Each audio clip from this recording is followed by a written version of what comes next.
Two bills are quietly becoming law. Most Canadians have never heard of them. They expand government powers, create new legal risks, and real serious concerns when it comes to free expression and privacy. There's a whole bunch of other bills as well. Today, we're going to be separating facts from fear. By the end of this interview, you'll understand exactly what's changed, who will be affected, and whether Canadians should be actually concerned. Joining me is one of Canada's leading constitutional lawyers, John Carpe, the president of the Justice Centre and Constitutional Freedoms. For years, he's represented Canadians in constitutional cases involving civil liberties, government powers, and charter rights. Welcome to the show, John. He's so glad to be with you, Mark, and with all your viewers and listeners.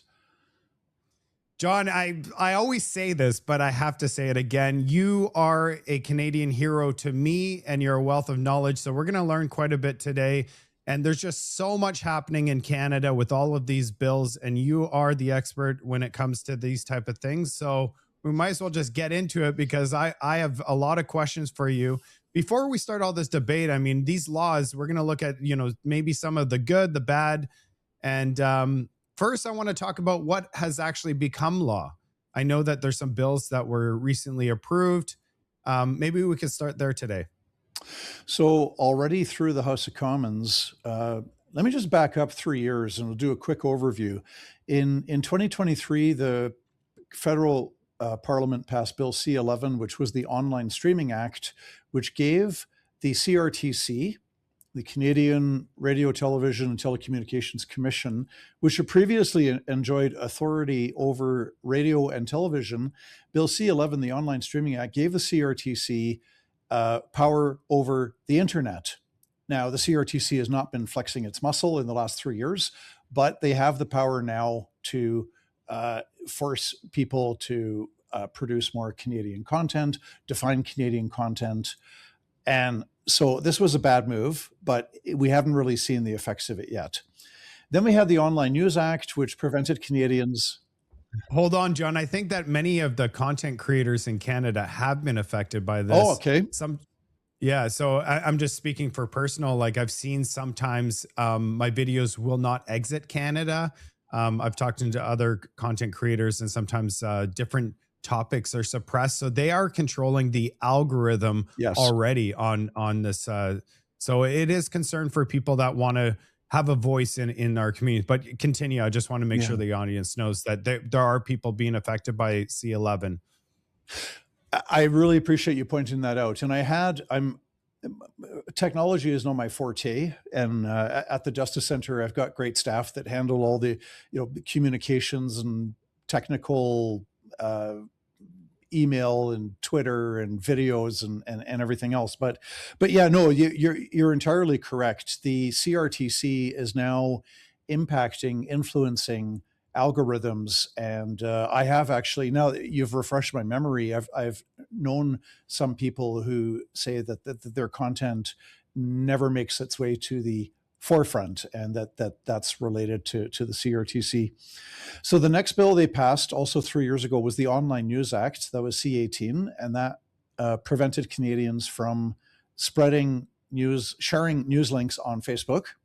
There's more to it than that, but that was a big impact. It really hurt the revenues of a lot of independent media. In a way, it's almost like the government wants us to get less information, because certainly this Online News Act, Canadians are looking at news less now than what they were 3 years ago, when you could still share news links on Facebook, which was a lot of Canadians, they were getting 30-40% of their news from in that manner.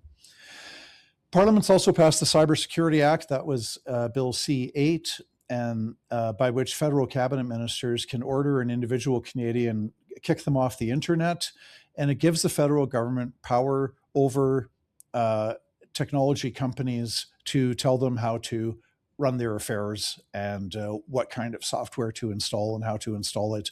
So it's a power grab where the federal government gains partial control over companies in the name of cybersecurity, right? Governments never take away your rights and freedoms without offering a nice sounding pretext. Then we have the Combating Hate Act. I apologize. I don't know if it's cleared the Senate or not, but it made it Yes. through the House of Commons. No, Yeah. it's cleared its royal assent now. Wow. So that creates a freestanding crime of hatred, which is the courts are going to have to grapple with that.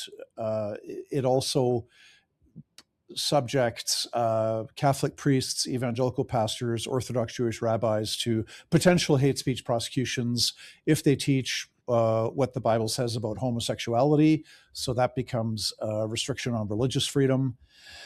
So that's So just want to add, so it's been approved royal assent, and it's going to be implemented on July 18th, I believe. okay. Coming into force on July 18th.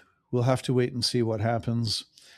This bill and so many others are they duplicate. It's a lot of virtue signaling because it's already been possible for many, many years for Canadian judges, if they, if the facts, if when they're pronouncing sentence on somebody who's convicted of a crime, if the facts indicate that that person was motivated entirely or partially by hate, judges already have the authority to impose a harsher sentence. They've had that power for decades. So a lot of this is kind of virtue signaling. You know, now we're passing this Combating Hate Act. Well, judges already had the authority to impose a harsher sentence on a crime if it was motivated by hate. I have a question for you, John. So, is there anywhere in the world that has this type of thing and it's actually worked? Like, where are they getting all these bills and ideas from? And is there justification from another example across the world that say, hey, these bills work and that's why we're doing it? Depends on how you define works.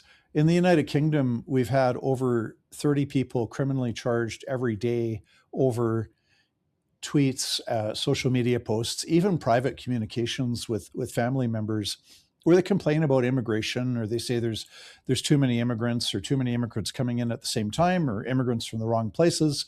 When they talk about immigration, there are people that have been criminally charged for expressing their opinions on social media.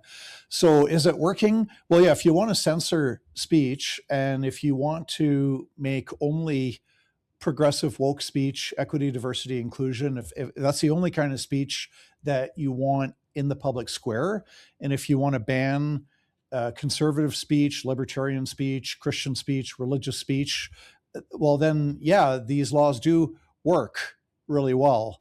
But I would hate for Canada to become like the United Kingdom, where you can't just post an opinion, even on a controversial topic, you know, maybe it's transgenderism or abortion or climate change or immigration.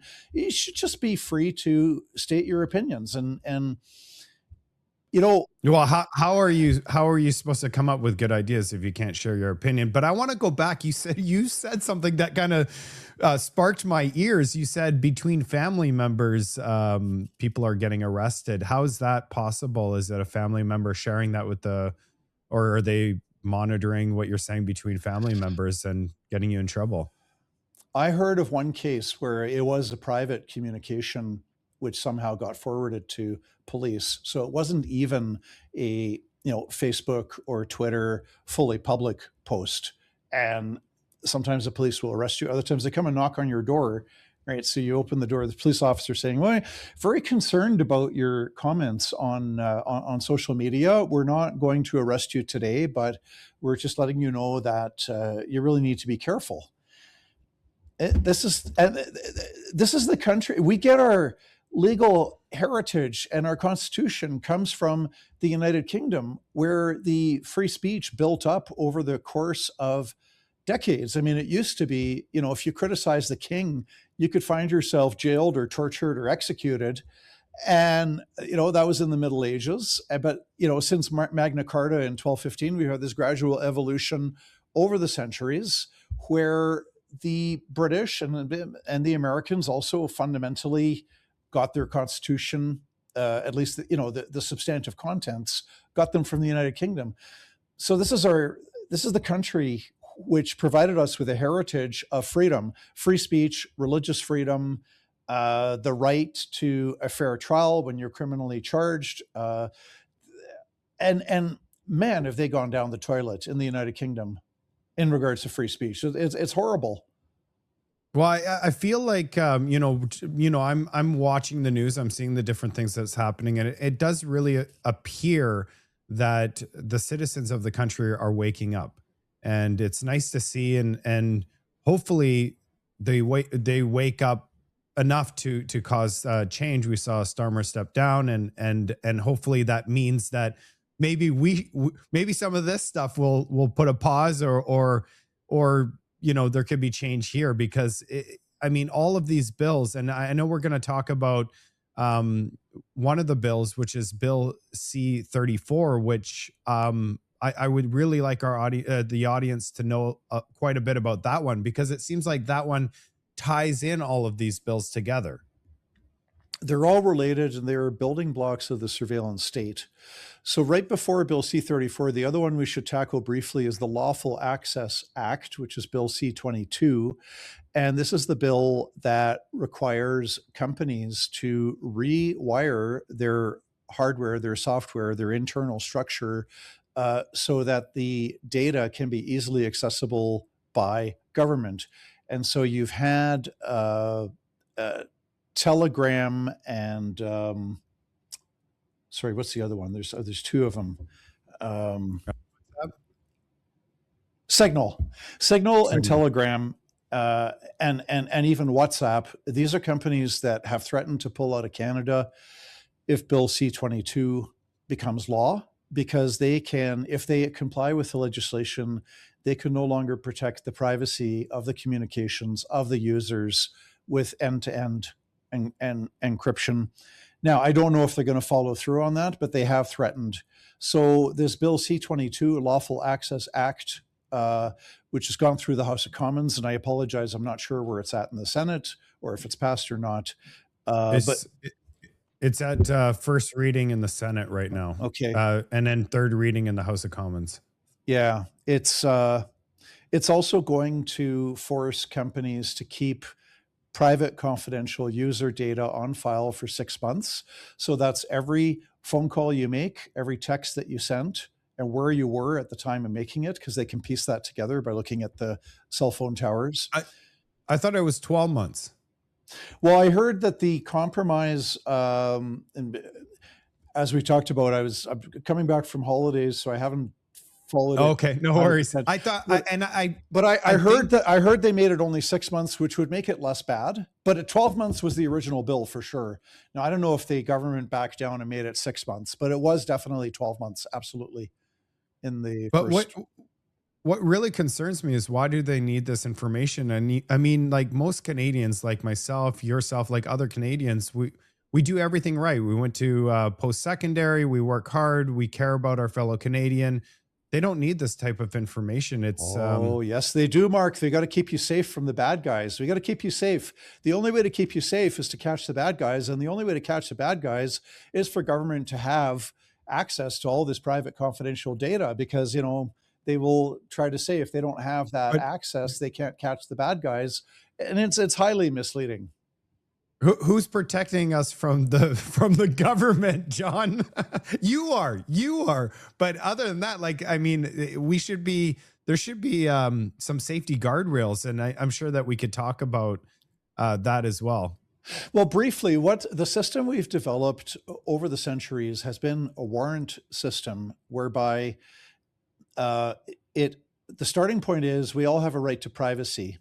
And this is not a new issue, by the way. In the 1970s, you would hear some people, not very many, but some people said, if only the police could just listen in on every phone conversation, right? This is back, pre-cell phones. You got the phone is on the wall, and there's a wire and there's nothing going through the air, right? So just like everybody had a landline telephone. But some people said if we could just let police listen in on all the phone conversations, then the police would find it easier to catch the bad guys. Now, of course, the problem with that is power corrupts, and absolute power corrupts absolutely. And just recently in Ottawa, the chief of police sent a memo warning and reminding police officers that they cannot use their police database to look up information about the cute girl that they saw at the gym or the girl that they saw at the bar or the coffee shop, because there was an officer who was using, a police officer in Ottawa was using the police database to check out the chicks and look up some information on good looking woman, where does she live and this and that. And so this is what happens. This is human nature is a mixture of good and evil. So there's a dark side to human nature. So this is why we support the police. We want them to catch the bad guys, and we don't want to have the police having all this access to every private phone conversation. So I actually made an episode. So if anybody out there wants to see that episode, I made the episode of what John was talking about, and it goes a little bit more nefarious than what John just described. However, I do have to say that I completely agree with you. If they have Bill C-22, where they're collecting your data for 6 months, and then the police have already shown that the police are going into files, which is against the law, by the way. They can't be going into files unless there's a reason to do so. So if they have this information for 6 months and they could look at this information, you'll be able to look at all of your text messages and information that you've spoken to your family about, your most private conversations, and they could go into that. And that poses an even bigger threat. So I would say put this whole thing on pause, because you have to deal with your police force first. Like, deal with and so I completely agree. I mean, we have problems already, and this will add significant risk to have access to where people shouldn't have access to. The carefully crafted legal balance that we've achieved is that the police can go to court if they have reasonable and probable grounds to suspect that somebody, let's say, call him Mark Smith. My apology to any Mark Smiths who are viewing or listening, but let's say the police have got some good evidence that Mark Smith is trafficking child pornography or is plotting terrorism. He's going to blow up the Parliament buildings, or he's got a drug ring or some other criminal activity. Okay, they can go to court and say, we need to access Mark Smith's cell phone and emails and internet usage, etc., because we have reasonable probable grounds to suspect that he's committing these crimes, has committed or will commit, whatever. And so they have to go to court with an affidavit, and the judge will grant that. And then the police get access to violate the privacy of one individual only, Mr. Mark Smith, because they have reasonable grounds. This is a good compromise. I mean, obviously it violates the privacy rights of Mark Smith, who at the end of the day might prove to be innocent. Okay. But that's okay. This is a good balance. So we violate the privacy right. We let the police do surveillance on one person or several people or a gang or whatever. But the rest of us, if there's no evidence that we're involved in criminal activity, we retain our privacy. That's a healthy balance that we've achieved. And with these bills, we are moving away to a surveillance state where the government can look at everybody all the time. I have to say, and this is for the audience to think about. Remember 9/11? Before 9/11, there was no metal detectors. There was no screening when you just go onto a plane. We never heard of any issues. And then they put the metal detectors, saying, hey, we need to review, make sure that things are safe. I mean, how much have they prevented or just caused a massive inconvenience for people? Because overall, the criminals always find a way. They find a way around all of this stuff. They said, oh, you're going to put this metal. That's fine. We're going to find a way to do what we're going to do. So how much did it really prevent? But it inconvenienced the entire population. People probably don't even remember getting onto a plane and not having. I remember when I was a kid, we would just walk right onto the plane and there was no issues. I'd go into the cockpit, but look at what's happened here. So with all of these bills that they're doing, it's going to be a massive inconvenience to the population. And what are we actually preventing, really? Well, the surveillance state, is.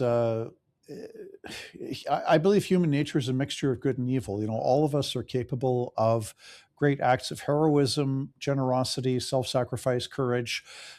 People, unfortunately, and anybody who studies even a little bit of history can see this, people are also capable of murder and genocide and cowardice and believing lies put forward by politicians, hating groups based on religion or race, ethnicity, vaccination status. There's so But human nature is it's a mixture of good and evil, which is why we put restraints on government. If human nature was 100% good, I would say, hey, I don't care. Let government become as powerful as it wants to be. If human nature was 99% good, I wouldn't care. But there is a mixture of good and evil. So you don't want, in the same way that you wouldn't want you or me as an individual to have, massive powers, like you don't want government having massive powers either. But it just appears to me that these new laws, a different thing, won't eliminate that. It will just push it underground. I mean, because these things will continue to exist. Which let's dive into the bill C-34. So this is the Safe Social Media Act. The pretext: we got to protect the children. Yeah, tug at the heartstrings there. Many Canadians, probably most Canadian adults are parents, and yeah, even if you're not a parent, right? You got to protect the children. It really resonates well. So we're copying the Australian legislation, which has been around for December 2025. So it's just barely 6 months old. And what Australia did was they said teens under 16 cannot access social media. So it's to protect the children. I agree with the concept, but it's up to parents to protect their own kids by saying, not giving them unrestricted, unlimited access where you can go to every corner of the internet and you can spend 10 hours a day, and you can have your computer or cell phone in your room at all hours of the day. You can have your cell phone in your room by yourself. Like this is garbage. And unfortunately, some Canadian parents, I don't know how many, are dropping the ball. And so kids are getting, I don't disagree that some kids are getting harmed by social media or excessive social media. Body image, right? Especially for girls, they got to promote this. Oh, you got to look like this, right? And it's not realistic. It's not possible. And so there's definitely social media are harming kids, definitely. But it's up to parents to be at the front of the line to prevent that, not the government. Yeah, so I have two things I want to say for everybody out there. So the first thing is the Australia rollout of this thing. They looked at it, and 75% of children are back onto the internet. So what they did is they found VPNs, they did workarounds. So now the children are no longer safe, because before they knew there were children online, but now they're acting as adults and actually going to the dark sides of the web because they found a workaround. Kids are very smart. They find a workaround. So we should be looking over there and saying, hey, this didn't work over there. If it's actually about keeping children safe, it did not work in Australia based on what they've done. We should be learning from those. But you know what? I have a solution for the Liberal government. I actually have a solution. I want to keep children safe, and I believe it's up to the parents to do that. So what they could do is create an app that children are not allowed to go onto the internet unless you as a parent download this app. And the app tracks the children's online activity. You could turn sites on and off based on age restrictions. And inside the app, it uses AI and technology to teach you, the parent, on what risks there are. So, for example, if the child goes onto a specific website or talks about different things online, then you could talk to your child directly about the risks about their behavior. So the app actually tracks the children, and it provides education to the parent on the risks and what they could do, so that it's kind of like you're working with the children, and the child's not allowed to get internet access without this app. So it basically keeps the children safe, and the parent has control. And the parent also, you're educating and helping the parent navigate this entire thing, as opposed to just eliminating the child from internet altogether. Children find a way. It's just like when they say, okay, there's no smoking, and then the kids find a way to find cigarettes somewhere or whatever. There's always a way to do it better. And I believe that eliminating it just causes underground activity, which we're seeing in Australia. Well, this app, I'm suspecting it already exists, or at least in part. I know of something called Net Nanny. I don't know if it's still around. This is 10, 15, 20 years old, but it was, parents could install this app so to block out pornographic sites. And nothing's 100%, but at least it was pretty effective. You know, a really smart, tech savvy kid could maybe get around it or through it, but at least it made it harder, a lot harder to access pornography. And a lot of parents legitimately, yeah, that's a whole other topic. I think it's very destructive and toxic, and is a harmful influence on all of society, children and adults. But apart from that, there is this net nanny thing. So, does this app already exist? Because I love the way you describe it. Yeah, Are there so apps like I that that parents can control what their kids are seeing online? yeah, so there are some apps. I think that if the government helped to tailor something that of what I described, there's the problem is currently the apps is like, okay, you download this app so that you have the restrictions, and then you could also impose like a 1 hour time limit on the internet. But it needs to go further where you get AI involved so that you're educating the parent and you're also um, just make it like invest in it. If we're going to invest in our children, invest in this program, this app that does a lot more, because right now it's up to the individual companies and there's no real incentive for the individual companies to create this really good app, right? It's just like, hey, you could download all these different apps that do different things, and it makes it hard for a parent to, one app does all the stuff for the children and the government makes sure that it's bulletproof and soundproof. We don't currently have that currently, but there are apps that help the parents navigate with their children, and they're available. But like I said, something that would be full covering for everything would be where I would go with this. That's just my recommendation because I see what they're trying to do. But when I say a recommendation like this, and they're not doing this recommendation, it leads me to believe that it's really not about protecting children. It might be more about, for example, I heard that with Bill C-34, people forget the children. Adults are going to have to use their face and they're going to have to use their ID to enter into the social media world or an internet world so that you can no longer be anonymous online.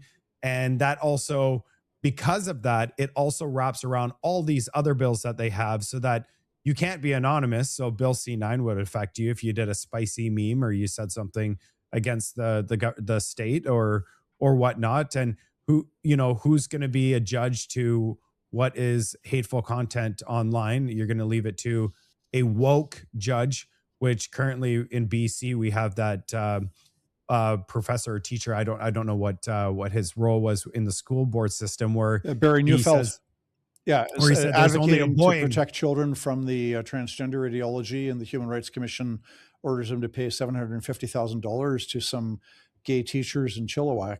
Is that what you're? Yeah, and exactly. And I think, I mean, what I saw, if he just said there's boys and girls and leave them alone. And I kind of feel the same about that. But because he's in a board of trustee position, a trusted within the school board that's gone full woke, and then we have captured judges and a system that, they could weaponize it, which we're already seeing. So it is very concerning. And it's important that Canadians are aware of what the risks are. I mean, and we demand better from our government. There are solutions, and is this where we want to go as a country?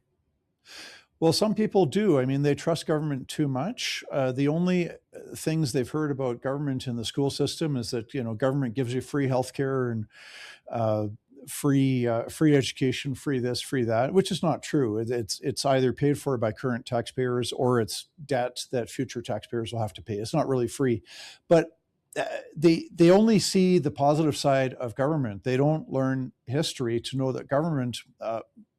More people in the 20th century, the number of people murdered by their own government in the 20th century, when you factor in, the Soviet Union under Stalin, Germany occupied, Europe occupied by the National Socialists, Germany under Hitler, China under communist Mao Zedong, more people were murdered by their own government in the 20th century than the total number of soldiers who died on battlefields. So you're just talking about genocide where governments kill their own population. Rwanda, this is going back, what, 35, 30 years ago. You have a genocide there where the majority Hutus are killing the minority Tutsis, and you have 900,000 people hacked to death by machetes. This is what government can do. So a lot of Canadians don't have that balanced view. They only know about the free healthcare, free education.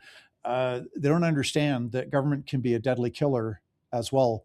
So Bill C-34 is going to, if it passes in current form, is going to create a digital safety commission. Scary when they talk about safety, right? In the French Revolution, it was the Committee for Public Safety that chopped off the heads of thousands of Frenchmen, right? It's Committee for Public Safety is a murderous agent. Again, a lesson of history. So this digital safety commission will have the power to regulate the internet, and the federal cabinet will have the power to pass regulations on content.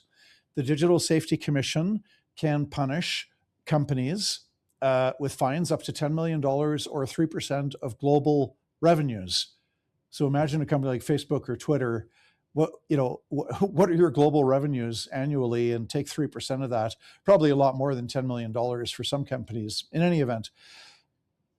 Hold on. I have a question before, so I don't forget. My question is, these people that are on these committees, are they going to be, what's their ideology? Are they going to have a balance where there's people from different ideologies so that it could be balanced, or is it going to be just straight liberal or NDP people that are in these positions with zero balance?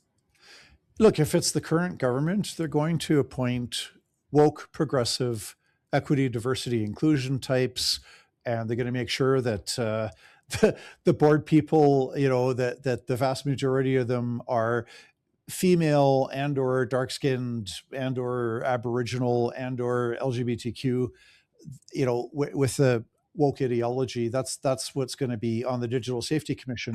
But my argument is it shouldn't exist in the first place. I also wouldn't want, if we had a majority conservative government, that you're going to maybe get some very conservative religious people that are going to be censoring stuff on the internet. I don't want that either. We don't need the Digital Safety Commission. We've got criminal laws against child pornography, against advocating for terrorism and violence. We've got criminal hate speech provisions. We've got all these laws already, and they do apply to the internet already. So we don't need a Digital Safety Commission that's going to become the master of the internet, regulating what we can and cannot see, what we can and cannot say. Well, it's interesting you say that, because it's almost as if the liberals believe that and this is for the people that continue to vote liberal, it's almost as if they think it will never get turned over to the conservatives or any other party. Because with all of these things, like you said, I mean, we don't want any government to have all of these powers, right?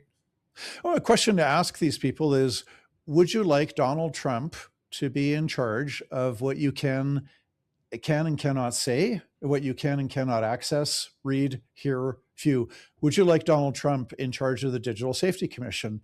And if the answer is no, I mean, it should be no for everybody, right?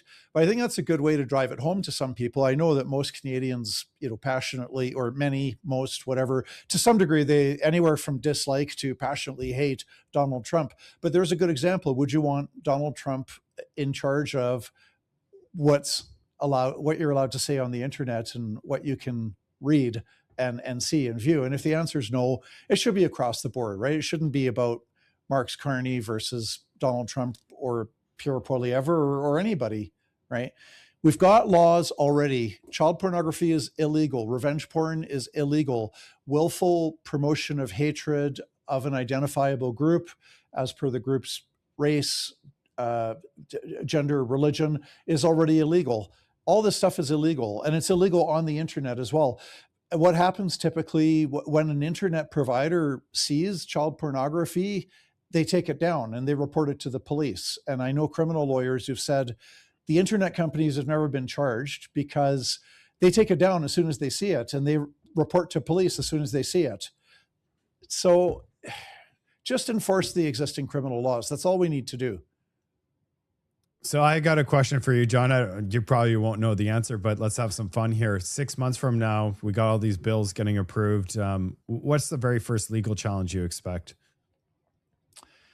Well, if we get a client who is getting persecuted over, or prosecuted rather, over something that they have said, the scary thing about this is the Bill C-34 with the Digital Safety Commission getting all these powers. The likely outcome is not so much that individual Canadians will get prosecuted over what they say. It's that the internet companies, the social media companies, the internet service providers, they are going to actively censor content every day because they don't want to pay the $10 million fine. So it's analogous to lockdowns where the restaurants would enforce these regulations. And if you didn't get injected with the COVID vaccine, you couldn't go into a restaurant. Restaurants enforced it. Why? Because they were terrified of whether it's $100,000 or $10,000. The restaurants didn't want the fines. So restaurants enforced vaccine mandates, as did I guess, movie theaters and sports facilities, whatever, right? So with Bill C-34, if it passes and we create this Digital Safety Commission, it'll be the internet providers and the social media companies will censor heavily because they don't want to pay the $10 million fine. And that's going to restrict speech on the We, internet. we've already seen this before, though. During the pandemic, if you talked about vaccines or anything like that, you would be. So we saw YouTube channels get completely destroyed or like banned. We saw Facebook. Everything was censored when it came to anything. Misinformation, disinformation. We saw it all. So this should be to no surprise to anyone that they did it before, and with these bills, it becomes law. They're like this. They'll be like, we can legally do this now, right? And so they liked that power they had during the pandemic, and now they're doing all the bills so that it becomes standard practice, right? That's with these bills is absolutely is what we're moving towards. So what we saw, in the during the lockdowns of vaccine passports, the censorship was narrowly targeted at people who had a different opinion. I'm biased. I would say had a better better understanding of facts. So the censorship was targeted against people who spoke out against the government's narrative about COVID and vaccines and lockdowns. But with Bill C-34, the Safe Social Media Act, and other bills that have already passed, we're heading towards this being not just on one issue of COVID and lockdowns and vaccine passports, but across the board. You've got the woke elites decide themselves what is disinformation, what is misinformation. And you're going to see censorship on all kinds of topics, on Aboriginal issues, on climate related issues, on transgender issues. Long list. There's going to be this censorship if we, that's the direction we're heading in. And you know what? They want to control the AIs as well. So not only would it be us not being able to communicate our ideas, only the ones that they approve. I think it's the same thing for the AI responses, which is terrifying because a lot of people, including myself, I use the multiple AIs because some of them give different inputs. But if they get their fingers onto the AI responses, that could really tailor people's behavior. It could control the population because often, not myself, but I mean, people are really relying on the AI, kind of like they rely on it like Google Maps to get to a location. You rely, yeah, I'm going to get from A to B. And so that kind of reliance, when I'm saying, AI did this and I believe it, right? But if they control the AI, then they'll probably be able to control the outcome. And that's why I think they want these servers across Canada so that we could lead with AI, but they could also put their fingers on it. Yeah. Well, they're using the horrible tragedy of the Tumbler Ridge shooting in British Columbia this past, I think it was in February. And the Bill C-34 will lead to a reporting requirement whereby the AI companies will be highly motivated to report private confidential information to law enforcement. So there's a reduction in privacy. The important thing for people to do is contact their member of parliament and urge their MP to vote against C34, Safe Social Media Act.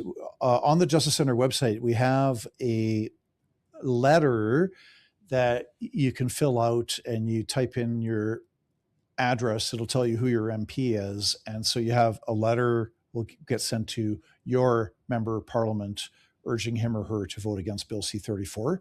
So I'd encourage people to look at the Justice Center website, singular, Justice Center Constitutional Freedoms, jccf.ca. And so there's an action item there for people to use to contact their own member of parliament to speak out against Bill C34.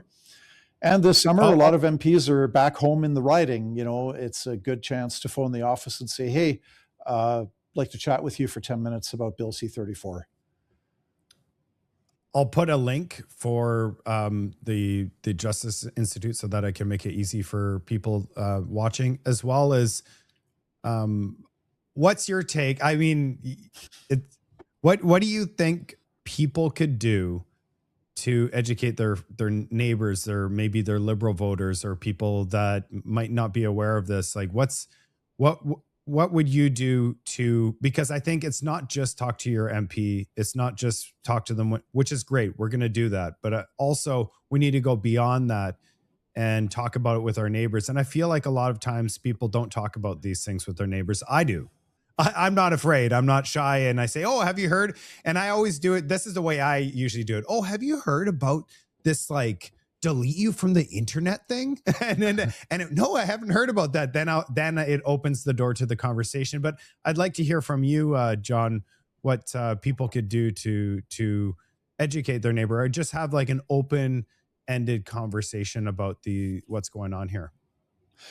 Yeah, well, our website has a lot of resources, with more of them forthcoming. I anticipate that by September 1st, but probably even August 1st, we're going to have a paper done up on Bill C34 that reviews it and goes through it and explains what it's about and the dangers that are involved with it. So we will have that coming out in the weeks ahead. I'm going to be discussing with our staff about getting a hard copy brochure, like a pamphlet flyer brochure that you can put in somebody's mailbox. I know everything's online these days, but a lot of people like to still have, a piece of paper in their hands. It can be a refreshing change from the screen. So lots of information on the Justice Center's website on the Online Streaming Act, Online News Act, Cybersecurity Act, Combating Hate Act, Lawful Access Act, and now Safe Social Media Act. So inform yourself. And, in terms of how to have conversations, that's just going to be different, right, depending on who you're talking to. Yeah, and one thing I think that based on your different social media networks, I mean, on Facebook, you have, I believe you have clips that are shareable. As well, on your X account, you have yourself and some other clips that could be shared as well. So I encourage people to follow you across all platforms so that you get the different areas where you could get the information. Yeah, just this past Friday, last week we did a short video on C34, and we've posted that to our X, to our Twitter, which yeah, so we're putting out actually, that's something to do. Yeah, follow us on Twitter. We are sending out our news releases about our court cases, information about our petitions, information about bills, videos on legislation. So our X is really great. And for people who are not on X, you can sign up for an email newsletter as well for free on our website. And so you get a email from us only twice a month. We don't send out too many emails, but twice a month you get an email from the Justice Center about our court cases and what we're doing to defend freedom in Canada. Yeah, and I know the work that you're doing is not free. There's quite a bit of you have staff, you have different things. So and obviously the government's not supporting you guys, because you guys are taking on and fighting for us Canadians, our freedom of speech, and having a prosperous country where we could feel like there's hope and there's freedom. We could have discussions. The Canada that we once lived in and loved. We can't lose that, and it's so important your work. So where can people help financially or donate to the cause? Anybody wanting to support the work, you can donate online, www.jccf.ca. You can donate by Visa, MasterCard, e-transfer. There's also an address there. Some people like to mail a check by snail mail. So our snail mail address is on the website. And we're a registered charity. So this past February, we sent out close to 10,000 tax receipts to people all over Canada. And whether people are giving us, $1,000 a year or $100 a year or $50 a year or $500 a year, every bit helps. It all goes into one bank account. And so we use that to pay for our team of lawyers and advocates, communication staff, everybody else. So people that are interested, your donation is more than welcome to, if you want to participate in defending freedom in Canada, that's a way to do it. Yeah, and do you also have volunteer work that that you're looking for volunteers, or financial donations is the best way? Financial's the best way. We do over the last 5 years since lockdowns, we've had hundreds of thousands of hard copy brochures put into mailboxes by volunteers. And it's a refreshing, kind of a counterintuitive, countercultural way of getting the word out. So we do have volunteers on that front. And then, yeah, for the legal work, there's some lawyers as well that are able to, help with the legal work. And so the financial donation's the main way, and also just spreading the word. If you follow us on Twitter and then you forward one of our tweets to your people in your network, it's a great way to do it. Yeah, the reason I say is some people, and that's for if you can. I mean, if some people are Canada right now financially, I mean, it's very tough for people. So only donate what you can, and if you can't do that, then like John said, share the video, share the content, follow them, and it looks like there's opportunity to get involved and probably go to some of your events as well. Yes, yeah, we've got from time to time we've got events in Vancouver, Saskatoon, Toronto, Regina, Edmonton, Calgary. So if you're on our email list, okay, and then if there's an event near you, in Kelowna or Vancouver Island or London, Ontario, or Montreal, whatever, we'll give you a heads up, let you know that there's a public meeting or a dinner or some other event. Yeah. Okay, John. Well, there's going to be a lot more to talk about in the future. So you're one of my favorite guests to have on the show. So hopefully we could arrange to have you back on the show in probably in August or September when we have a lot more to discuss on these bills. And I'm sure that you're, every day you're doing homework on them. So. Well, I appreciate the opportunity to chat with you about these important issues. And thanks so much for having me on your show, Mark. Absolutely. Thank you so much, John. Bye for now.